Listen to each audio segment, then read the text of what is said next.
राधे राधे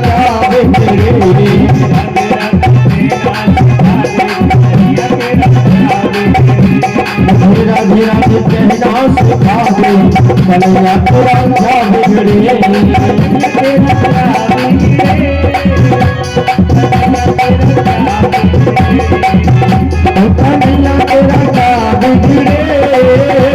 अनुरा तेरा क्या बिगड़े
राधे राधे कहना सिखा दे कन्हैया तेरा क्या बिगड़े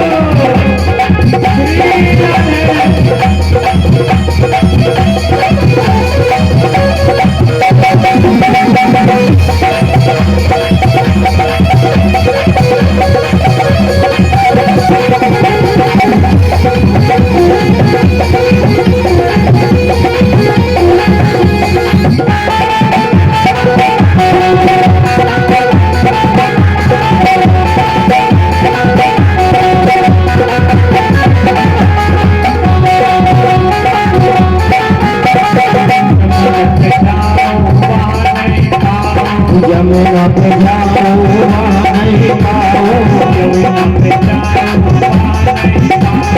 जमुना पे जाओ वहाँ नहीं पाओ जीवन पे जाओ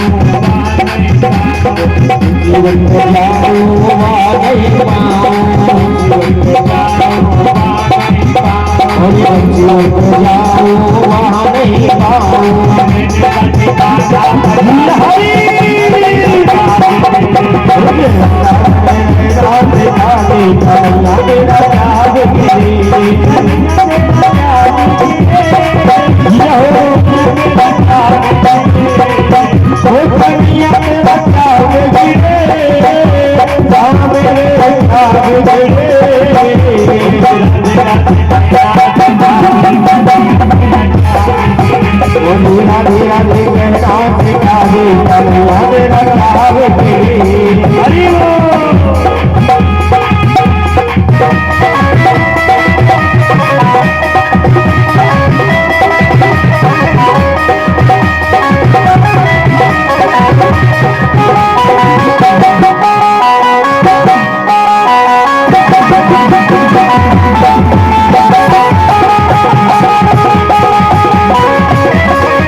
ज्योत जलाओ, मंदिर में ज्योत जलाओ,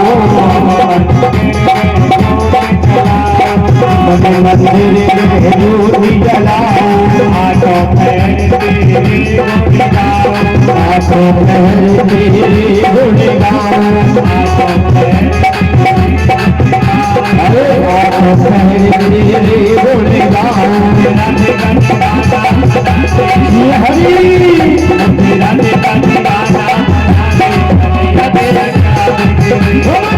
राधे राधे राधे राधा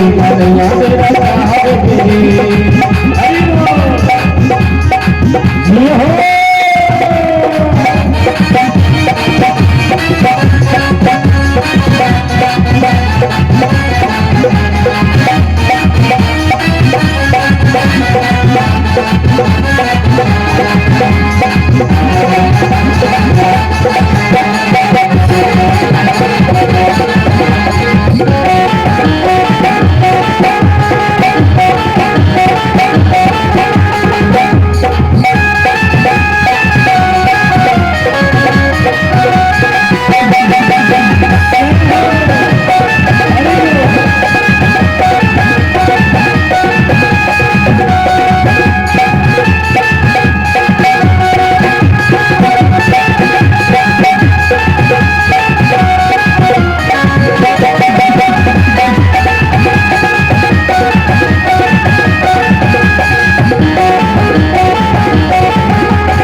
सरकार की जय जय। आज महाराज राजा परीक्षित बड़े प्रेम से सुखदेव जी के मुखार विंद से श्रीमद् भागवत कथा ज्ञान यज्ञ जो गंगा बह रही है बड़े प्रेम से श्रवण कर रहे हैं, सुन रहे हैं। राजा परीक्षित जैसा श्रोता नहीं महाराज, और सुखदेव जी जैसा वक्ता नहीं, जो एकाग्र चित्त होकर के कथा का श्रवण कर रहे हैं, आनंद ले रहे हैं। धन्य है राजा परीक्षित के लिए। अब अपने ध्यान को कथा की ओर ले चलो। कथा कहां पर चल रही थी मैया? एक बार बोल तो दियो कि बारात के नाचवे गाँव में भूल गए। बारात गई तो बारात में तुम गए। बारात कहां पे गई? हैं? रुक्मणी कहाँ की थी मैया? हाथ ऊपर करना, किसको पता है? रुक्मणी कहाँ की थी? कुंदनपुर की। कोई कह रो श्यामनगर की, कोई कह रो जयपुर की।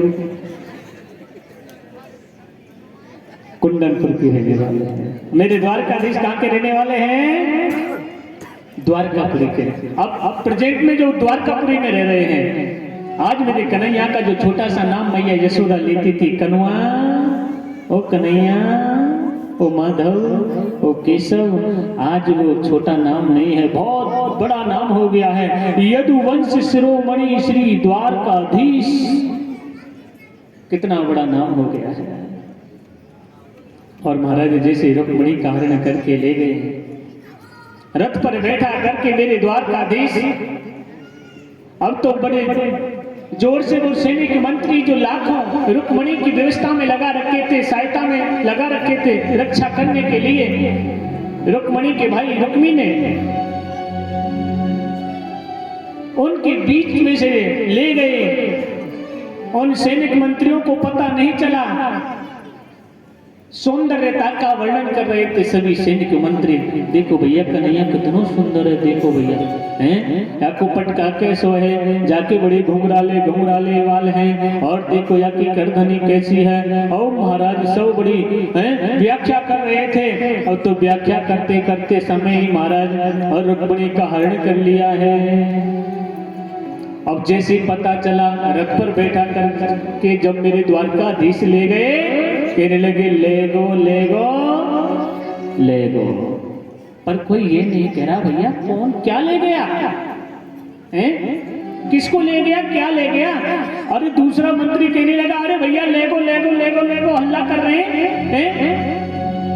अरे मैं तो बता कहा ले गो। अरे भैया द्वारकाधीश रुक्मणी ले गो। अरे महाराज अब रुक्मी नहीं छोड़ेगा।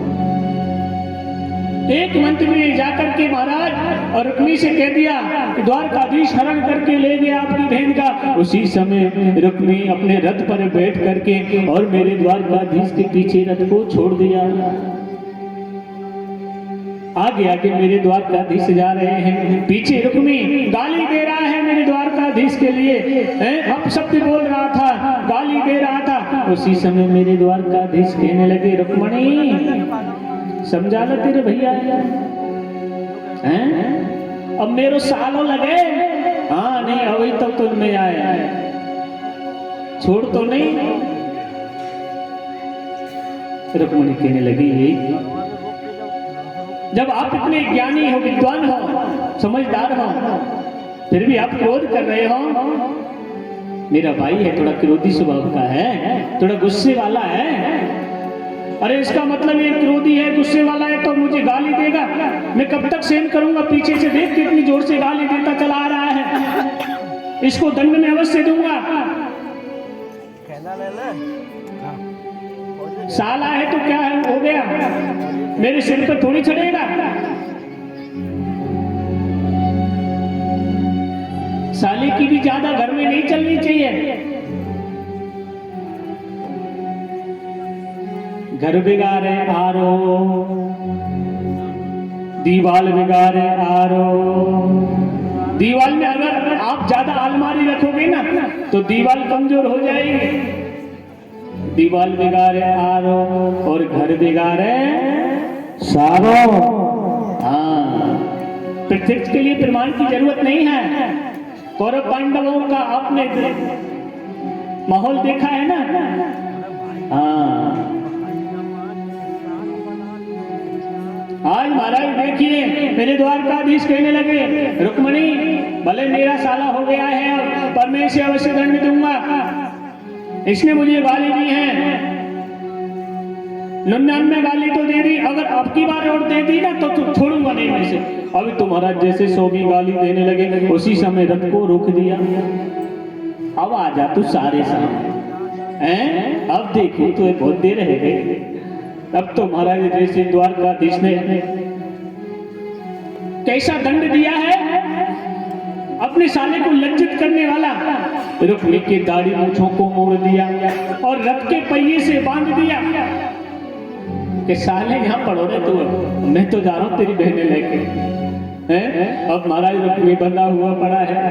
और जैसे ही रुक्मिणी के पिता जिनका नाम है भीष्मक, कुंदनपुर के रहने वाले हैं, राजा भीष्मक आए और अपने पुत्र रुक्मिणी को समझाया, बेटा जो तू द्वारकाधीश से नफरत करता है, तू तेरी बहन का विवाह नहीं करने देता है, तुझे पता है हमारी जो रुक्मिणी है ना, वो कोई साधारण कन्या नहीं है, साधारण पुत्री नहीं है, वो तो साक्षात लक्ष्मी है।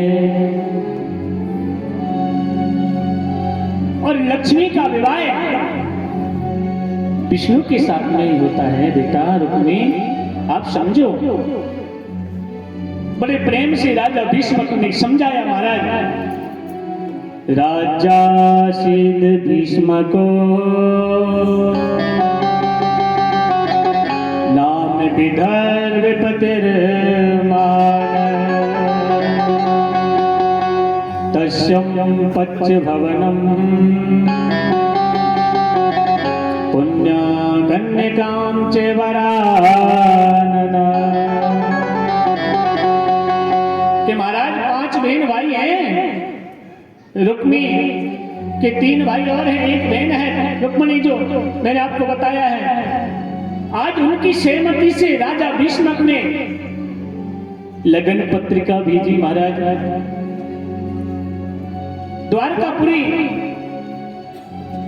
फिर उसके बाद में बड़ी धूमधाम से विवाह किया है। और जैसे विवाह संपन्न हो गया है, कैसे विवाह संपन्न हुआ पता है तुमको? कल मैंने देखा था बारात यहां से जब नाश्ता लेने को गई ना, आधी सी बारात तो महाराज वापस पंडाल में ना आई, नाश्ता लेके आओ भैया घर को लंबे पर बारात ऐसे। तुमको क्या लगता है कि महाराज जी को क्या पता है इतनी बड़ी भीड़ में है?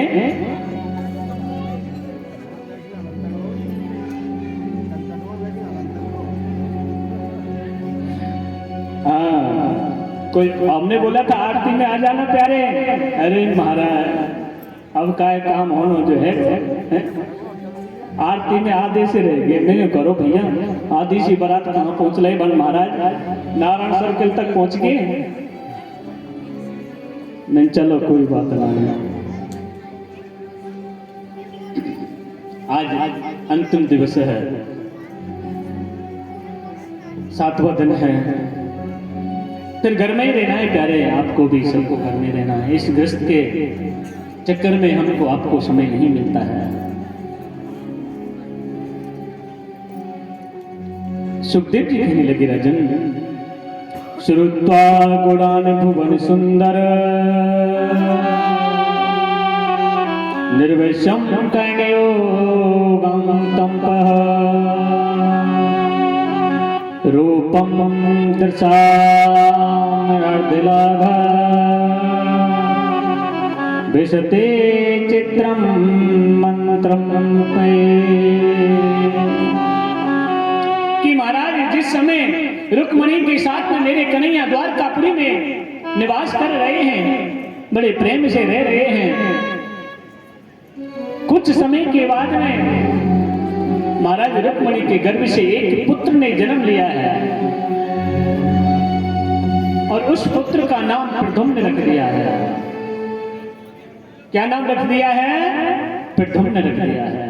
और आप जानते हो जो संसार में जितना बड़ा होता है उसके दुश्मन भी बहुत होते हैं।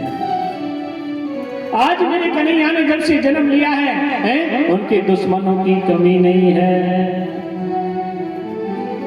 दुष्ट राक्षसों की कमी नहीं है महाराज। आज द्वारकापुरी जो समुद्रों के बीच में है, फिर भी महाराज प्रसूत का ग्रह ने एक शंबासुर राक्षस पहुंच गया और शंबासुर राक्षस उस बालक प्रद्युम्न को लेकर के और सीधे आकाश मार्ग की तरफ चला गया और ले जा करके प्रद्युम्न को शम्मासुर ने समुद्र में फेंक दिया। रुक्मणी को पता चला, रुक्मणी बड़ी जोर से रोने लगी। कन्हैया से कहा, मेरे द्वारकाधीश से कहा, हे स्वामी, हे प्राणनाथ, हे प्राण वल्लभ, मेरे पुत्र को लौटा करके दो। जानते हुए, सब कुछ समझते हुए मेरे द्वारकाधीश ने पुत्र को वापस नहीं लौटाया। मेरे द्वारकाधीश को सब विदित है, पर लेकिन आपको और हमको इस संसार को दिखाने के लिए ऐसी लीला कर रहे हैं कि प्रद्युम्न को लौटा के अभी नहीं लाए हैं। बार बार कहा रुक्मणी ने। इधर महाराज उस पुत्र को जिस समुद्र में फेंका, उस पुत्र को एक मछली निगल गई और एक मछुआरा आया सुबह, और आते ही मछुआरे ने महाराज उस समुद्र में जाल फेंक दिया, और जैसे जाल फेंका उस जाल में वो मछली भी फंस गई।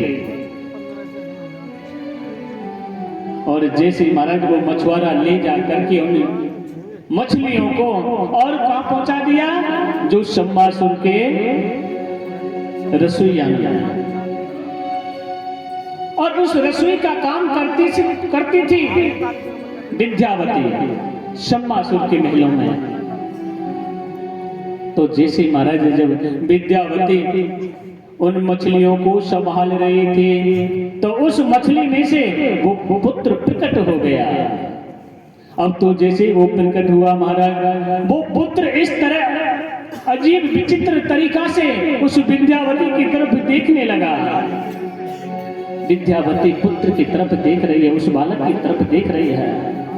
मन ही मन सोचने लगी, ये छोटा सा बालक मेरी तरफ इस तरह क्यों देखता है, ये तो बड़ा अजीब बालक है। उसी क्षण महाराज देवर्षि नारद आ गए। देवर्षि नारद कहने लगे, विद्यावती बड़ी संकोच में पड़ी हुई हो, जो आप संकोच में पड़ी हो कि ये बालक अजीब तरह से मेरी तरफ क्यों देखता है, नजर नहीं हटाता है। इसका देखने का मतलब आप समझती हो कि ये तुम्हारे पति हैं। पिछले कल्प में ये तुम्हारे पति थे, आज तुम्हें देख करके उनको एहसास हो गया है कि मेरी पत्नी विद्यावती शम्मासुर के यहाँ पर कार्य कर रही है, मुझे मेरी पत्नी मिल गई है। उसी समय महाराज विद्यावती यानी कि जो सर्व विद्या में निपुण थी, जो उड़ना जानती थी, उसी क्षण महाराज अपने पति प्रद्युम्न को लेकर के और शम्मासुर के महलों में से निकल के चली गई और सीधे महाराज द्वारकापुरी पहुंच गई। अब तो जैसे ही द्वारकापुरी द्वार पर पहुंचे हैं प्रद्युम्न अपनी पत्नी विद्यावती के साथ में, माता रोहिणी निकल के आई और देखा अपने पुत्र प्रद्युम्न को, बड़ी प्रसन्न हो गई। तो मेरा छोटा सा पुत्र जन्म लेते ही शम्मासुर ले गया, आज अपनी पत्नी के साथ में आए हैं, बड़ी प्रसन्न होने लगी है। सुखदेव जी कहने लगे, राजन देखिए, अभी तो आपने एक ही विवाह का वर्णन सुना है रुक्मणी के साथ में, अभी तो मेरे कन्हैया के, मेरे द्वारकाधीश के बहुत विवाह बाकी हैं। दूसरे विवाह की तैयारी हो रही है महाराज। जो राजा सत्राजित हैं, जिनके छोटे भाई का नाम है प्रसेन, और राजा सत्राजित की पुत्री का नाम है सत्यभामा।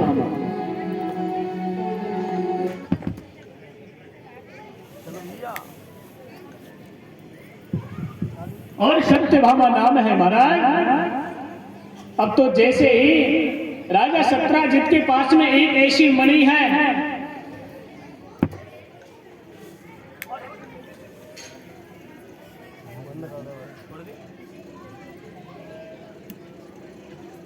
लाइट आ रही है।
जय जय श्री राधे। आज महाराज जी देखिए बहुत अच्छा, जैसे राजा सत्यराजित अपनी सभा में बैठे हुए हैं और उस सभा में मेरे द्वारकाधीश भी पधारे हैं।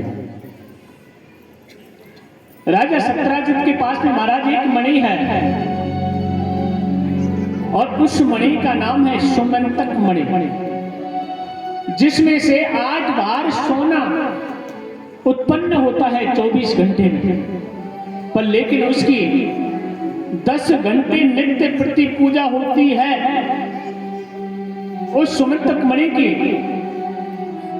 8 बार सोने का मतलब होता है 2 कुंटल 200 किलो। अब तो महाराज राजा सत्यराजित से कहने लगे मेरे द्वारकाधीश कि राजन आप कितने लोग हैं परिवार में? कि बस द्वारकाधीश एक में हूँ, एक मेरा छोटा भाई है, एक मेरी पत्नी है और मेरी एक पुत्री है सत्यभामा। तो बस 3.5 आदमी हैं। कि बस बहुत छोटा परिवार है। कि ऐसा करो आपके पास में जो सुमंतक मणि है उस सुमंतक मणि को मेरे महलों के खजाने में रखवा दो, जिससे पूरे समाज का कल्याण होगा।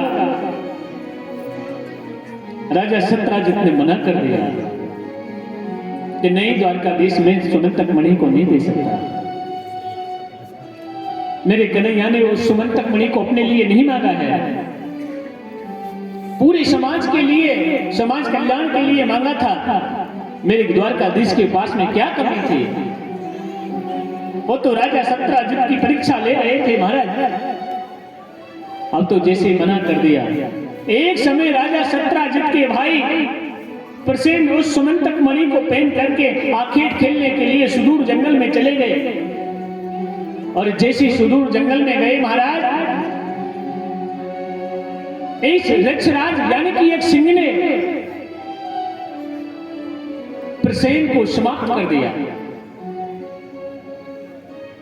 अब तो महाराज जैसे शाम तक राजा सत्यराजित ने राह देखी कि मेरा भाई प्रसेन वापिस अभी तक नहीं आया, आखेट खेलने के लिए गया था।